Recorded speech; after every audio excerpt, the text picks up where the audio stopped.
नमस्कार। आज के इस विश्लेषण में हम एक ऐसी केस स्टडी पर गौर करने वाले हैं जो कोई आम कहानी नहीं है। ये मध्य प्रदेश के नरसिंहपुर रोड की एक छोटी सी कॉलोनी की दिल दहला देने वाली सच्ची घटना पर आधारित है। एक ऐसी घटना जहां एक डरावनी शहरी किंवदंती एक जानलेवा हकीकत बन गई। तो चलिए बिना किसी देरी के इस रहस्य में गहराई से उतरते हैं और समझते हैं कि कैसे एक रहस्यमयी साए ने पूरे शहर में दहशत फैला दी थी। जांचकर्ताओं और राघव नाम के एक क्राइम जर्नलिस्ट के सामने सबसे बड़ा और अजीब सवाल यही था कि मरने वाले ने आखिर मरने से ठीक पहले पीछे क्यों देखा। मतलब जब पुलिस ने इन रहस्यमयी मौतों की जांच शुरू की तो सीसीटीवी फुटेज में एक बहुत ही खौफनाक पैटर्न सामने आया। रात के अंधेरे में सड़क पर चलने वाला इंसान अचानक रुकता है क्योंकि उसे पीछे से किसी बच्चे की आवाज सुनाई देती है। वो मुड़कर देखता है और तभी कोई अदृश्य साया उस पर झपट पड़ता है। हर एक शिकार ने मरने से पहले एक बार पीछे मुड़कर जरूर देखा था। आखिर ऐसा क्या था जो उन्हें पीछे मुड़ने पर मजबूर कर रहा था? इस अकेले सवाल ने सबको बुरी तरह उलझा कर रख दिया था। भाग 1 रहस्यमयी मौतें और एक साया। भाग 2 शकीला आपा का खुलासा। यहीं पर जांच में शकीला आपा नाम की एक बुजुर्ग महिला की एंट्री होती है और उनका दावा किसी के भी होश उड़ा देने के लिए काफी था। उन्होंने बताया कि जिस कातिल को सब इंसान समझकर ढूंढ रहे हैं वो असल में कोई इंसान है ही नहीं, वो एक अलौकिक शक्ति है जिसे 1.5 फुटिया कहा जाता है। अब ये कोई आम भूत नहीं है बल्कि एक जिन का अधमरा बच्चा होता है।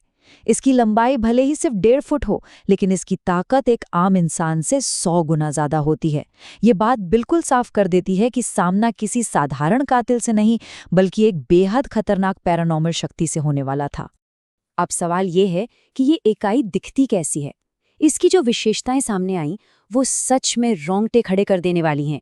ये शिकार को हमेशा पीछे से किसी अपने या बच्चे की आवाज में बुलाता है और इसीलिए हर शिकार पीछे मुड़कर देखता था। इसकी आंखें बिना पुतली के पूरी तरह से काली होती हैं, शरीर टेढ़ा मेढ़ा और चेहरा आधा जला हुआ। और सबसे भयानक बात पता है क्या है? ये इंसान को सीधे नहीं मारता बल्कि उसकी परछाई खा जाता है, जिससे इंसान धीरे धीरे अंदर से खोखला होकर मर जाता है। भाग 3 खौफनाक रात और परछाई। इन दावों की सच्चाई परखने के लिए राघव ने रात के ठीक 2 बजे अकेले उन सुनसान और अंधेरी सड़कों पर जाने का फैसला किया। चारों तरफ एकदम सन्नाटा पसरा था।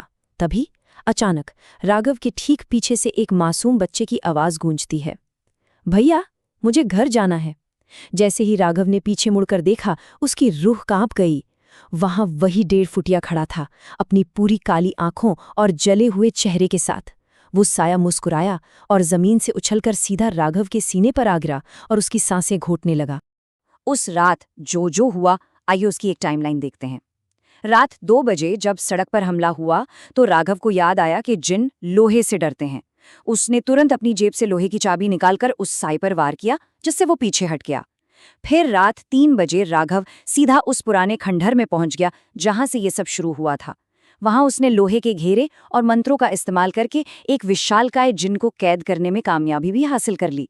लेकिन असली खौफ तो तब शुरू हुआ जब अगली सुबह नींद खुलने पर उसने देखा कि उसकी अपनी परछाई अब उससे अलग हो चुकी थी।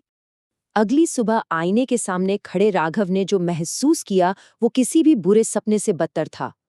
उसकी परछाई उसके साथ हिली नहीं रही थी, वो परछाई बिल्कुल सीधी खड़ी थी और उसे घूर रही थी। और तभी उस परछाई ने मुस्कुराते हुए फुसफुसाकर एक खौफनाक चेतावनी दी, वो आ चुका है। ये इस बात का साफ इशारा था कि वो साया अब राघव की परछाई निगल चुका था और धीरे धीरे उसके अस्तित्व को मिटा रहा था। भाग 4 कॉलोनाइजर की खौफनाक साजिश। और यहीं पर इस केस स्टडी में एक जबरदस्त ट्विस्ट आता है। ये सब सिर्फ अलौकिक शक्तियों का खेल नहीं था बल्कि इसके पीछे इंसानी लालच और भ्रष्टाचार की एक बहुत गहरी साजिश थी। एक रसूखदार बिल्डर का पूरा खेल। इसके 3 मुख्य कदम थे। पहला, बिल्डर ने कॉलोनी खाली करवाने के लिए एक तांत्रिक के जरिए इस 1.5 फुटिया को बुलाया। दूसरा कदम, इस साए ने दहशत फैलाने के लिए कॉलोनी वालों को चुन चुनकर मारना शुरू किया। और तीसरा कदम, जब डर के मारे लोगों ने कॉलोनी छोड़ दी तो बिल्डर ने करोड़ों की वो जमीन कौड़ियों के भाव में खरीद ली। राघव को भी इसी साजिश के तहत फंसाया गया था क्योंकि एक पत्रकार की मौत से दहशत और तेजी से फैलती। भाग 5 आखिरी लड़ाई और बलिदान। राघव का शरीर अब धीरे धीरे उस साये के कंट्रोल में जा रहा था। शहर के बाहर उस पुरानी चमड़े की फैक्ट्री में असल में एक ही शरीर के अंदर दो दिमागों की बहुत ही भयानक जंग चल रही थी। एक तरफ राघव की बची हुई चेतना थी, जो ये जानती थी कि जिन्न आग से पैदा होते हैं और उन्हें नष्ट करने के लिए जलाना ही पड़ता है। वहीं दूसरी तरफ 1.5 फुटिया का नियंत्रण था, जिसने राघव के शरीर का इस्तेमाल करते हुए बिल्कुल अमानवीय गति से अपने ही बुलाने वाले तांत्रिक पर बेरहमी से हमला कर दिया और उसे मौत के घाट उतार दिया। स्थिति पूरी तरह से हाथ से निकल रही थी। ऐसे में राघव ने एक बहुत ही साहसिक लेकिन आत्मघाती फैसला लिया। अपनी बची खुची हिम्मत जुटाकर उसने खुद को लोहे की भारी जंजीरों में लपेट लिया। फिर उसने तांत्रिक के जलते हुए कुंड से आग उठाई और खुद को आग लगा ली। वो साया धुआं बनकर भागना चाहता था, लेकिन लोहे की जंजीरों ने उसे जकड़े रखा।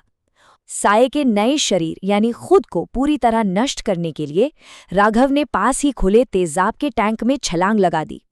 एक जोरदार धमाके के साथ सब खत्म हो गया।